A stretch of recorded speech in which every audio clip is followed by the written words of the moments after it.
அரசியல் கேள்விகளை கேட்க வேண்டாம் என்று தெரிவித்திருக்கும் நடிகர் ரஜினிகாந்த் கூலி திரைப்படத்தின் 70% பணிகள் முடிந்துவிட்டதாகவும் கூறியுள்ளார். சென்னை விமான நிலையத்தில் செய்தியாளர்களை சந்தித்த அவர் வரும் 13ஆம் தேதியிலிருந்து 28ஆம் தேதி வரை கூலி திரைப்படத்தின் படப்பிடிப்பு உள்ளதாகவும் அதற்காக தான் பாங்காங் செல்வதாகவும் தெரிவித்தார். ரஜினியை கண்டதும் ரசிகர்கள் சிலர் தலைவா தலைவா என்று முழக்கமிட்டது பரபரப்பை ஏற்படுத்தியது. இந்த 70% முடிஞ்சிருக்கு. இப்போ வந்து 13ஆம் தேதியிலிருந்து 28ஆம் தேதி வரைக்கும் ஷூட்டிங் இருக்கு.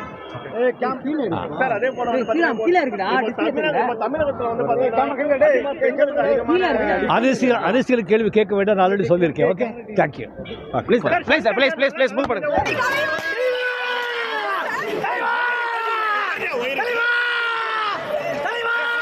உடனுக்குடன் செய்திகளை தெரிந்து கொள்ள சன் நியூஸ் பெல் ஐகானை கிளிக் பண்ணுங்க.